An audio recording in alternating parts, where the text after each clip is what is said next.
Leader of the Green Party of England and Wales, Zack Polanski, was taking calls on LBC last night with veteran journalist Iain Dale, and the first caller asked him something that will give those of us who remember the 2017 election deja vu.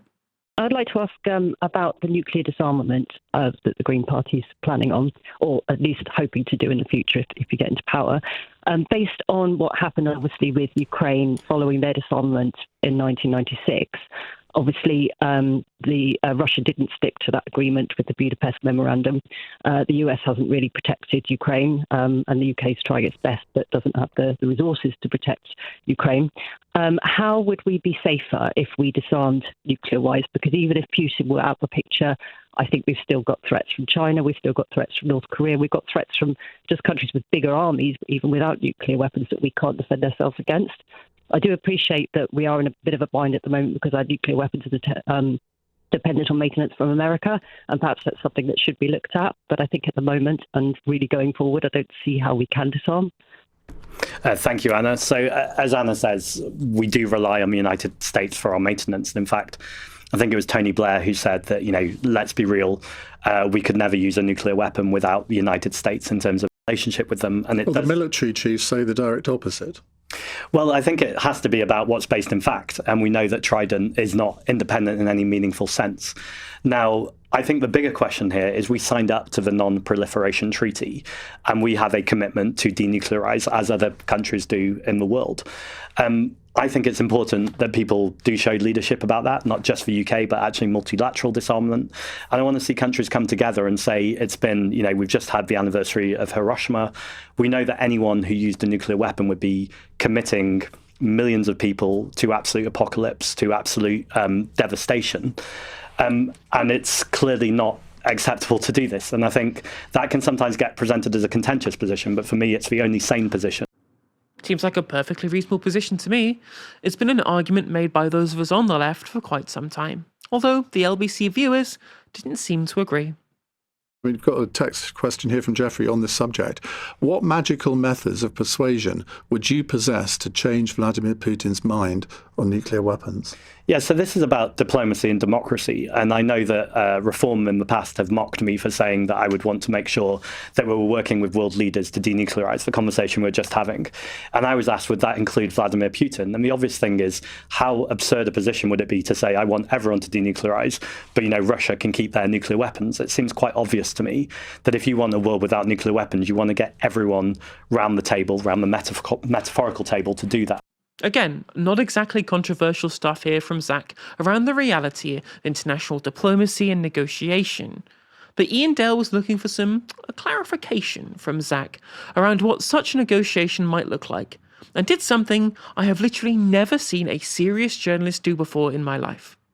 Well, let's imagine how that goes. Are you suggesting, therefore, that you would want to sit down as British Prime Minister with Vladimir Putin and negotiate away our nuclear weapons? I think it's highly unlikely, but how incredible would it be if that happened? Now, we have had other times... Well, let's imagine how that would happen. Let's do a bit of role play. I'll play Vladimir Putin. Odd. You play yourself. So you sit down. We haven't got a long table, unfortunately, in the studio, but you're at one end. I, Vladimir Putin, at the other end. So, Mr. Polanski, what do you want from me? Well, I think I could point to times where the ANC and Nelson Mandela or Ireland and the Troubles, where there's been huge conflict, and we have managed to negotiate and use diplomacy to get through this. No, but what do you say to him? Well, what I want to do is have a negotiation to find out what exactly it is that he wants, what we can negotiate, and how we can move towards a world without nuclear weapons. Now, this wouldn't just be the two of us. We need to make sure that there's other world leaders here. And it's almost like you're recreating the United Nations if it's doing what it's meant to do. So how do I, as Vladimir Putin, benefit from this? Why should I give away any of my nuclear weapons? Because we could obliterate you. Well, that's the problem, isn't it? That any kind of time that anyone can obliterate someone, the other person can obliterate the other person too. And if you really want to protect your population, the best thing we could do is all denuclearize. So I think it's about having a conversation. We know from game theory, for instance, that this kind of role-playing doesn't work. What ends up happening is everyone has mutual assured destruction and everyone's dead. Mr. Polanski, I would not like to give up my nuclear weapons. What are we doing? What's happening? We have Iain Dale doing a Vladimir Putin impression and going, let's role play. You having a discussion with Vladimir Putin in the middle of an interview. I just couldn't believe when I was watching this. This isn't how international negotiation works out. You have whole teams of negotiators, you have dignitaries from each side. There's a whole diplomatic process. It's not just two world leaders go, would you like to give rid of your nuclear weapons? Can you give me yourself an offer on that one? Actually, I would not like to give an offer on that. I'm out. This is now Dragon's Den. What's going on? What is going on? Iain's supposed to be a serious journalist on one of the biggest kind of talk radio stations in the country. And again, he's putting on a Russian accent, pretending to be Vladimir Putin. Now, this silliness shouldn't be a surprise, but in reality, it's just another round of the same lack of seriousness with which they characterize the mainstream media's Corbyn derangement syndrome from 2015 to 2019, of which LBC were one of the biggest culprits, with headlines such as this. Jeremy Corbyn says PM should come clean over family finances after Panama leak. Should Corbyn resign over this call? Or who could possibly forget this one? Jeremy Corbyn champions universal benefits with free school meals policy. Is just the nasty face of Corbyn's Labour. Now, that's just a small sample of the crazy press lines against him. We also had the press getting out their protractors to measure his bow at the cenotaph, or accusing him of having a Chairman Mao-style bicycle, or having a go at him for his coat, or his garden, or for being known as the absolute boy. Zack has already had his share of smears thrown his way too, and he'll have to be prepared for the media to keep doing so, as the Greens are now a credible threat to the Uniparty. In the latest YouGov poll, the Greens are the highest polling party for the entire under-65 cohort.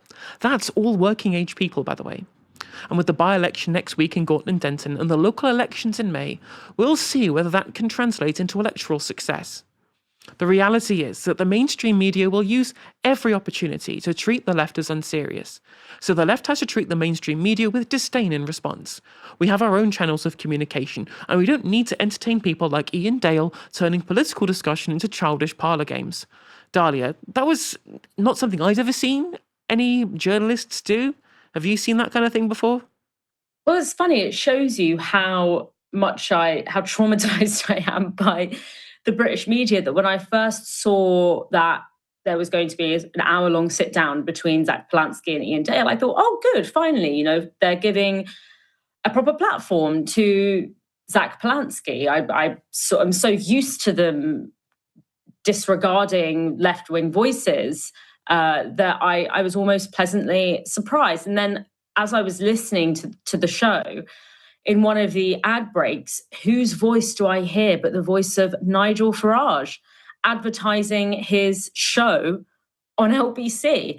And it made me remember that whilst I'm thinking, oh, how unusual and how pleasantly surprising it is that Zack Polanski had a whole hour-long sit-down with LBC, whilst Nigel Farage, since 2017, with just a sort of brief break in the middle of it, since 2017 has had a 5-day-a-week show on LBC in which he's the host, meaning he is setting the entire terms of the conversation. And so we have one person, Zack Polanski, or, the Green Party, one political force in this country that exists outside of the centre, gets every so often a 1-hour segment, and the other one has a 5-day-a-week show on one of the biggest, I think the biggest radio station in the country. And, as I always say, if the Greens represent the left of centre in this country, and Nigel Farage and his various political vehicles represent the right of centre, only one of those parties that exist outside of the centre has, up until the last election, actually had a consistent democratic mandate from the British people, have actually been elected and re-elected to Westminster, and that is the Green Party. And yet, despite that, elite and establishment media in this country, whether it's LBC, whether it's the BBC, this cuts across both public and private broadcasting.